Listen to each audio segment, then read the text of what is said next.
Hi guys, welcome to our channel Usha Sivan all in one vlogs. Please subscribe my channel if you like it. ఈ రోజు అయితే నేను మేక తలకాయ కూర చేస్తున్నానండి. చాలా చాలా యమ్మీగా టేస్టీగా ఉంటుంది.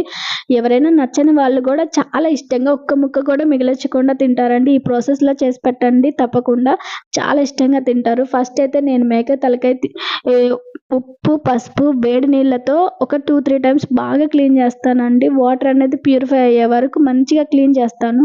తర్వాత అన్నీ కలిపి పెట్టేసుకుంటానండి. ఉప్పు కారం పసుపు అన్నీ కలిపేస్తాను. ఫస్ట్ అయితే ఉప్పు 2 టేబుల్ స్పూన్స్ ఉప్పు, వెజిటల్ సాల్ట్ అండి, గల్లులుప్పు వేసుకుంటాను. తర్వాత ఒక టేబుల్ స్పూన్ పసుపు, ఒక 2.5 టేబుల్ స్పూన్ కారం వేసుకుంటాను. ఎందుకంటే కారం కొంచెం ఎక్కువే పట్టిద్ది. కొంచెం తక్కువ తినేవాళ్ళు ఒక 2 టేబుల్ స్పూన్స్ వేసుకోవచ్చు. నాన్ వెజ్ కాబట్టి కొంచెం చప్పగా ఉండకుండా 2.5 టేబుల్ స్పూన్స్ వేస్తాను. తర్వాత ఆయిల్ కూడా వేసుకుంటాను. ఒక 2 గెరిటెలు ఆయిల్ వేసుకుంటానండి. మంచిగా అన్నీ ముక్కకు కలిసేటట్టు మంచిగా మ్యాగ్నేట్ చేస్తాను. అప్పుడే ముక్క బాగా తీసుకుంటుంది. ఆ బోన్ అనేది గుజ్జు అనేది మనకు బాగా ఇనికిద్దండి పులుసులోకి, చాలా టేస్టీగా ఉంటుంది.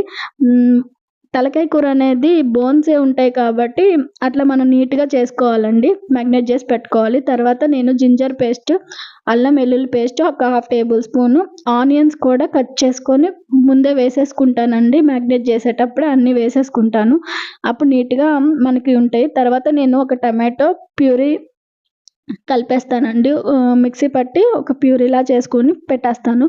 తర్వాత నేను వేరే బౌల్లో గ్యాస్ మీద పెట్టేసి 2.5 గ్లాసెస్ నీళ్ళు పోసుకుంటానండి. అప్పుడు ముక్క అనేది మునిగే వరకు నీట్గా ఉడికిద్ది. బాగా ఉడకబెట్టాలండి, ఎక్కువసేపు ఉడకబెట్టాలి తలకాయ కూర అనేది. అప్పుడే మనకి చాలా టేస్టీ వస్తుంది, టేస్ట్ కూడా చాలా బాగుంటుంది. నేను గరం మసాలాలు ప్రిపేర్ చేసుకున్న ధనియాలు, దాల్చిన చెక్క, లవంగాలు అవన్నీ వేసుకొని మంచిగా మిక్సీ పట్టేసుకుంటానండి. చాలా బాగుంటుంది. అండ్ కొంచెం చింతపండు, ఇది మాత్రం కంపల్సరీ అండి, చింతపండు వేసుకోవాలి. అప్పుడే మనకి టేస్ట్ తెలుస్తుంది చింతపండులోనే. తర్వాత నేను కరివేపాకు కూడా వేసుకుంటాను ముందే, ఎందుకంటే అవి కొంచెం ఫ్లేవర్ అనేది మనకు తెలుస్తుంది కాబట్టి. ఇదైతే నేను బ్రెయిన్ ఫ్రై కూడా చేశానండి సపరేట్గా. ఈ తలకాయ యమ్మీ టేస్టీ తలకాయ అండి, చాలా